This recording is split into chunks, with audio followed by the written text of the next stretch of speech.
E ele nunca se incomodou com isso, né? Mas lá dentro, no dia a dia, muitas coisas foram acontecendo. Com o Silvio junto, eu via os programas.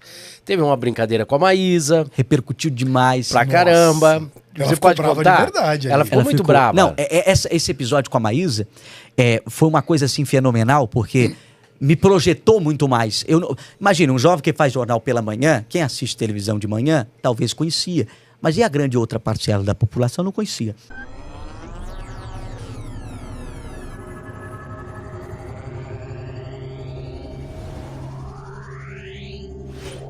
Então, o episódio com a Maísa me projetou muito. Eu não me esqueço, em 3 dias, eu fui de 70 mil seguidores para 190 mil seguidores no Instagram. Só com essa história. Repercutiu muito. A Sônia Abrão ficou o programa dela falando meia hora desse assunto na época. Eu fui chamado para dar entrevistas depois desse episódio. Então, veja, que tudo que aconteceu ali naquele programa foi bom para mim. Muitas pessoas podem ter olhado assim, não, ela foi mal educada. O que aconteceu? O que aconteceu? O Silvio Criticaram, chegou... a Sônia Abrão te criticou, não foi? Não, pelo contrário, já criticou o outro lado. Ah, é verdade, O outro é lado, verdade. Falou que ela era mal educada. Exato. É Aí, o Silvio, ele chegou no programa e ele começou assim, antes de ir pro jogo, ele sempre fazia uma entrevista com quem tava ali. Aí ele, olha... Ô, Dudu, você tá solteiro, né? A Maísa também tá solteira. Vocês dois começaram muitos novos aqui no SBT a despontar. Vocês têm mais ou menos a mesma idade. E jogou. Foi jogando. Se eu tivesse falado, não quero saber, e ela também não quero saber, morria, não ia dar essa repercussão, não ia ser bom nem pra mim, nem pra ela. Mas a forma que ela reagiu, e que eu reagi também, porque quando ela fala assim, não, eu não quero dançar com você, sai pra lá, que você não é robotizado, que não sei o quê, e papapá, começou a menosprezar. Eu falei, não, você não quer dançar? Então tudo bem. Quem aqui do auditório quer dançar comigo? Aí, as meninas, eram 200 pessoas do auditório. Eu! Aí escolhi uma lá, peguei, tirei ela pra dançar. Toca a música aí, Aguinaldo. Dancei com a menina. Aí dei um selinho na menina. A menina tava com batom. Eu fiquei o restante do programa com batom na boca. Eu virei até meme na época com aquele batom lá, porque eu dei o selinho na moça. Aí eu dei o selinho, sabe o que o Silvio fez? Você deu um verdadeiro show, tá aqui R$100 pra você. Pagou R$100 a moça. No dia seguinte a moça tava sendo entrevistada pelo TV Fama. Caramba. Como que é? Você beijou o Dudu, não sei o que e tal. Que legal. Aí o Pânico me chamou naquela época, eu fui pro Vale Night, sem saber, o Pânico falou, nós queremos entrevistar você. Eu chego no local da gravação... Essa do Pânico foi forte, né? Umas morenas, mas eu, graças a Deus, isso nunca vou ter essa oportunidade, primeiro que o Pânico não tá mais no ar. Eu nunca vou ter oportunidade novamente de ficar 4 horas em horário nobre no domingo, apresentando um programa. E eu pude, graças a Deus, apresentar o Pânico. O Emílio abandonou o palco ao vivo e eu toquei o programa. Claro que foi tudo combinado antes, que o Emílio ia abandonar e que eu ia assumir o programa. E eu apresentei uma edição do Pânico inteira na Band. E nós ficamos 70 minutos à frente da Record, em 3º lugar. E nos minutos finais conseguimos a vice-liderança. Com uma fase do Pânico que não era mais a fase de ouro que eles tiveram na Rede TV e no começo da Band. Ele já estava naquele final que estavam sofrendo até com encrenca da Rede TV na época.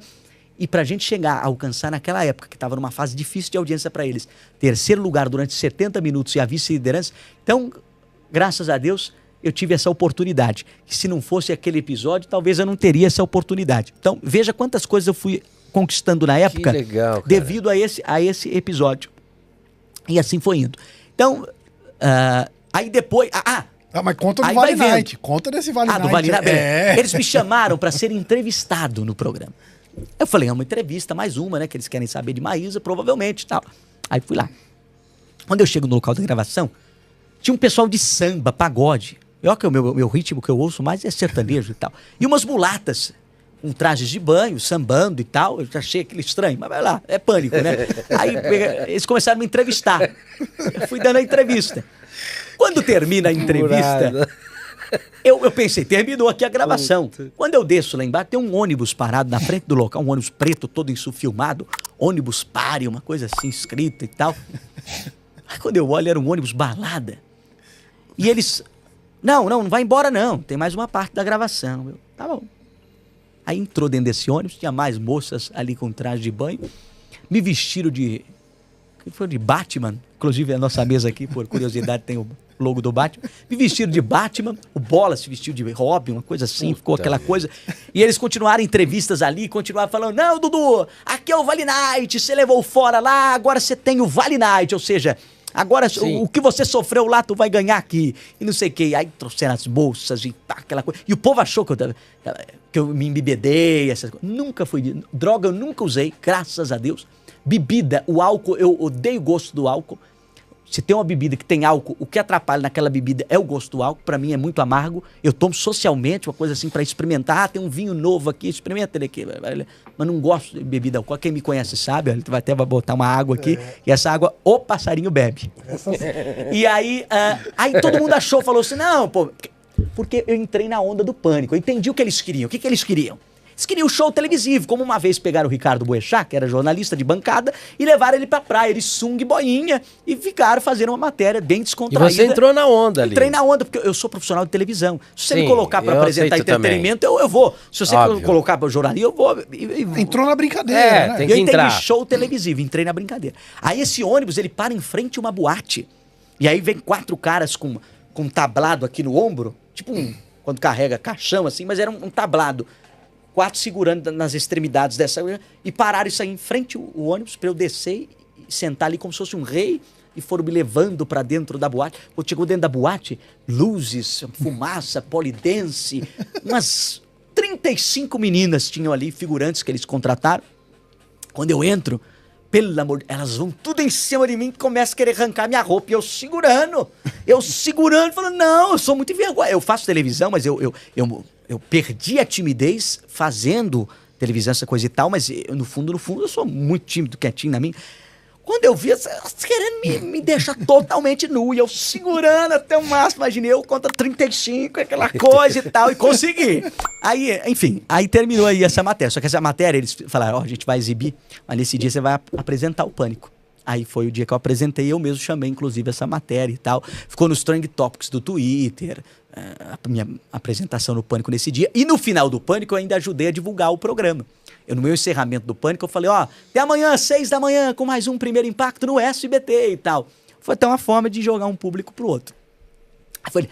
Aí fez tanto sucesso que eles me chamaram no domingo seguinte para apresentar de novo, direto do cenário do Pânico, só que ia fazer a banheira do Dudu. Meu Deus. Aí eu fui falar com o Silvio. Aí eu falei, Silvio, o que você acha? Tal. Aí ele falou, faz o que você quiser.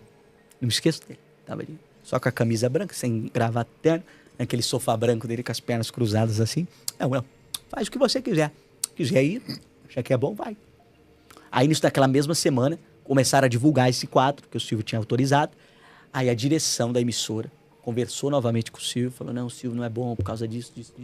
Aí a direção em si vetou. Aí eu não fui, não participei desse segundo domingo.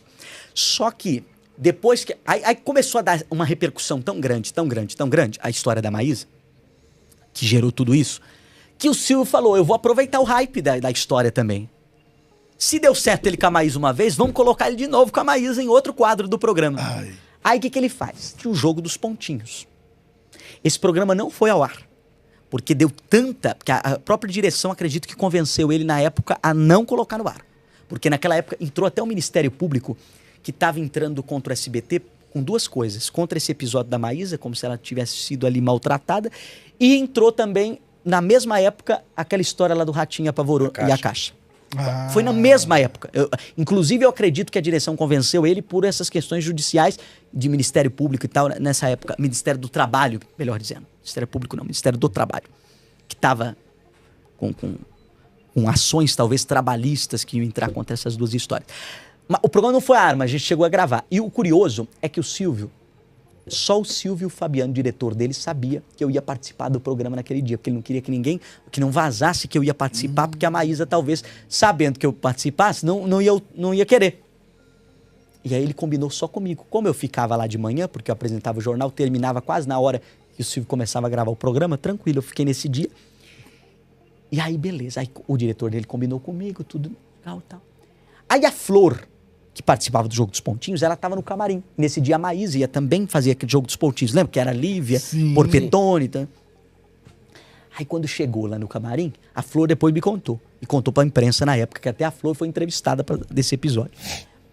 O Silvio chegou no camarim e falou pra Maísa: ô Maísa, você topa qualquer tipo de brincadeira? Ela topa. Mas com qualquer tipo de pessoa, ela topa. Tá bom. Aí foi todos eles, começaram a gravar o quadro do Jogo dos Pontinhos. Puta merda. Só que nesse dia que começou a gravar todo o elenco ali, só que tinha uma cadeira extra de um lado e uma cadeira extra do outro. Aí ele: ô Maísa, você viu que deu uma polêmica danada você com o Dudu aqui no programa? Aí ela: que Dudu? Aí o Silvio: não, peraí. Dudu Camargo, pode entrar. Ai. Puta merda. Aí ele: Dudu, você senta nessa cadeira aqui. Aí eu sentei. Maísa, você sai daí, senta nessa cadeira aqui. Nós vamos, depois de tanta polêmica, nós vamos decidir quem tem a razão. Hoje o Jogo dos Pontinhos vai ser o quadro Quem Tem a Razão. Ai. Se o Dudu tiver com razão, ele ganha 2.500. Se a Maísa tiver com a razão, ela ganha 2.500. Lívia Andrade, o que você acha do episódio Quem Tem a Razão? Aí a Lívia: tal. Carlinhos, tal. Ouviu todo mundo. Deu empate. Quando deu empate, ele: vamos saber o que o povo nas ruas achou dessa polêmica. Pum, chamou um Povo Fala. Entrou um VT de um Povo Fala lá naquele calçadão de Osasco. O repórter perguntando pro pessoal quem tem a razão. Cada um dando a sua opinião, aquela coisa e tal. Aí ao final ele falou: isso aqui é como um tribunal. Agora as partes envolvidas têm o direito a se defender. Maísa, se defenda. E ela falou um monte. Aí quando ela chegou na parte dela, ela: não sei o que, papapá. Inclusive ele tem que pedir desculpa, não é pra mim não, é pros meus pais. Quando ela fala isso, ela começa a chorar. Quando ela chora, ela abandona o palco. O Silvio: será possível? Essa menina é uma insubordinada. Fabiano, não chame ela mais pro meu programa. Ela é uma insubordinada. Não se faz isso. Abandonar. Dudu, você tem mais do que a razão. Tá aqui o prêmio inteiro pra você, não sei o quê. E pagou o prêmio e tal. E aí termina a gravação. Puxa vida. Nesse dia, quem viu ela saindo do palco, uma mulher fez assim pra ela lá atrás, uma produtora. Só que a produtora tava querendo amparar ela porque viu que ela tava chorando. Só que na cabeça da Patrícia, a produtora chamou a Maísa pra deixar o palco. Até essa produtora depois foi demitida. Caramba. Acho que 25 anos de casa a mulher tinha. Nossa. Demitida. Por causa dessa situação toda. Enfim, aí foi uma... Mas não foi nada combinado da Maísa? Não, chorou de verdade não mesmo. combinava Enfim. nada. Ele Aí não foi combinava aquela nada. coisa. E o Silvio aloprando ela. O Silvio. Você viu, mas você não quis ver? Ele foi com as mulheres lindas lá no Pânico. Sônia Abrão tá falando dele. Ele está indo muito bem. Então o Silvio defendendo. Muito. Enfim. Aí foi isso. Mas causou um desconforto você e a Maísa ou vocês conversam? Não, eu não tenho mágoa de ninguém. Pelo contrário, nesse episódio Sim, eu tenho a agradecer. legal, Eu tenho que legal. agradecer a ela Bacana. pelo impulsionamento que deu. Mais gente me conheceu, enfim, foi uma situação. Mas no dia muito lá vocês conversaram, os bastidores? tranquilamente, eu Que legal. nunca tive nada contra ela e tal. Isso é legal.